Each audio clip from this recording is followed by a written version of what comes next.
देखो पहला क्वेश्चन क्या है आपका, किसी वस्तु पर 5 न्यूटन बल लग रहा है। क्या है, किसी वस्तु पे 5 न्यूटन बल लग रहा है। बल की दिशा में वस्तु 2 मीटर विस्थापित होती है। यदि विस्थापन होते समय लगातार वस्तु पे बल लगता रहे तो किया गया कार्य क्या होगा।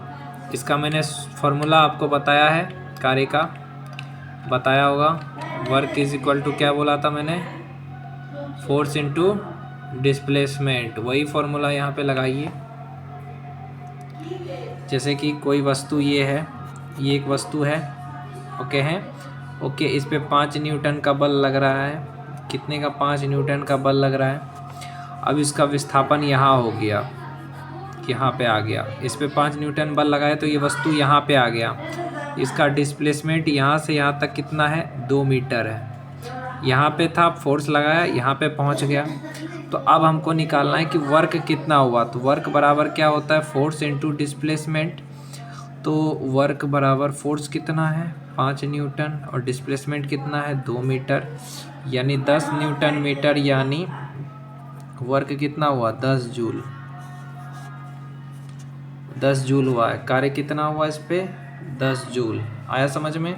उसी तरीके से दूसरा क्वेश्चन है, किसी वस्तु पे 7 न्यूटन का बल लगता है। मान लीजिए बल की दिशा में विस्थापन 8 मीटर है। मान लीजिए वस्तु के विस्थापन के समय लगातार वस्तु किया गया कार्य कितना होगा। जैसे एक वस्तु है, इस पे 7 न्यूटन का बल लगाया मैंने, ठीक है। इस मान लीजिए बल की दिशा में विस्थापन कितना हो गया, इसका विस्थापन यहाँ हो गया। ये यहाँ से यहाँ तक की दूरी कितनी हो गई, 8 मीटर। वस्तु पर बल लगता रहे तो इस स्थिति में किया गया कार्य कितना होगा, W is equal to force into displacement. तो फोर्स तुम्हारा कितना है, 7 newton into 8 meter, 8 7 56 newton meter, यानी वर्क कितना हो गया, 56 जूल हो गया। आया समझ में। देखो कार्य, कार्य 3 तरह का होगा, एक होगा पॉजिटिव, एक होगा नेगेटिव, एक होगा ज़ीरो, ओके।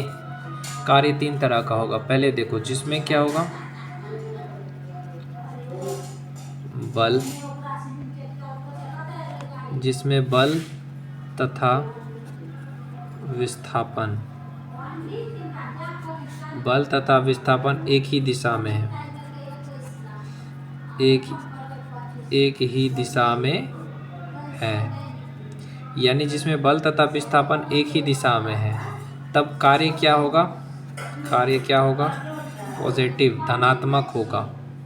चलिए हम आपको दिखाते हैं चित्र में।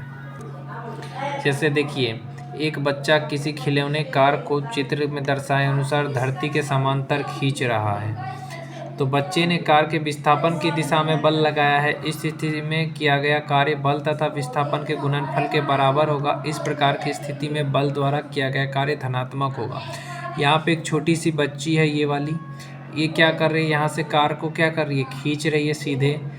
तो यानी क्या है, बल जो और विस्थापन के गुणनफल के बराबर होगा। जो फोर्स लग रहा है वो विस्थापन की दिशा में लग रहा है। तो मतलब काम जो हो रहा है, कार्य क्या हो रहा है, पॉजिटिव हो रहा है। और यही चीज़ देखो भाई, जिसमें बल तथा विस्थापन एक दिशा में होगा तो कार्य धनात्मक होगा। लेकिन जब विपरीत दिशा में बल लगेगा तो क्या कहेंगे, जब बल विस्थापन की दिशा के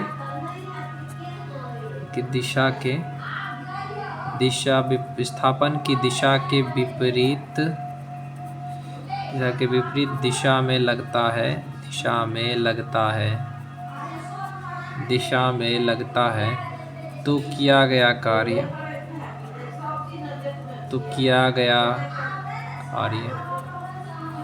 ऋणात्मक होगा। जब बल विस्थापन की दिशा के विपरीत दिशा में, जब बल जो है विस्थापन की विपरीत दिशा में हो तो किया गया कार्य क्या होगा, ऋणात्मक होगा। और जब बल विस्थापन की दिशा में लगेगा तो कार्य क्या होगा, एक दूसरा लिख लो, जब बल विस्थापन की दिशा में लगता है, जब बल विस्थापन की दिशा में लगता है तो किया गया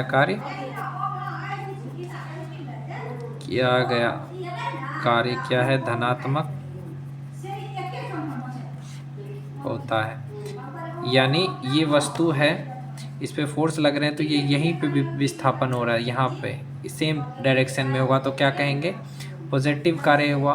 जबकि बल विस्थापन की विपरीत दिशा में लगता है, यानी ये यहाँ है और यहाँ भी फोर्स लग रहा है और ये काम रुक गया, ये वस्तु रुक गई, तो यहाँ जो एंगल बनेगा 180 डिग्री का, तो कार्य क्या होगा, ऋणात्मक होगा। इस चीज़ को समझिए थोड़ा। अब एक क्वेश्चन लेते हैं। एक कुली 15 kg का बोझ धरती से 1.5 मीटर ऊपर उठाकर अपने सिर पर रखता है, तो उसके द्वारा बोझ पर किए गए कार्य का परिकलन कीजिए। यानी कुली है 15 kg का उठा रहा है, उसको धरती से कितना 1.5 मीटर ऊपर उठाकर अपने सिर पे रखा। तो कुली लोग होता है ना कि सामान को उठा करके अपने सर पे रखता है, तो ये बता रहा है कि उसके द्वारा किया गया कार्य क्या है। तो सॉल्व कर लो। तो देखो बोझ का द्रव्यमान बराबर होता है m कितना है आपका, m कितना हो गया 15 kg, ठीक है। विस्थापन कितना है, विस्थापन यानी कितने ऊपर, s कितना है आपका 1.5 मीटर, ओके।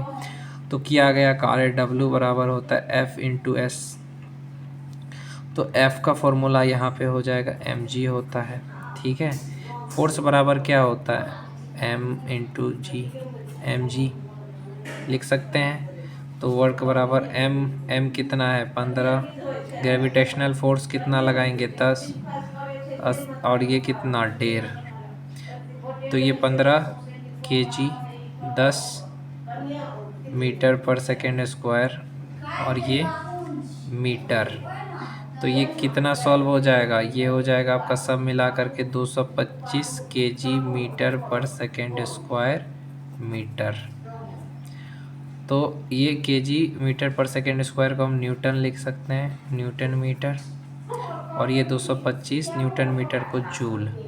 तो W बराबर इतना जूल निकल गया।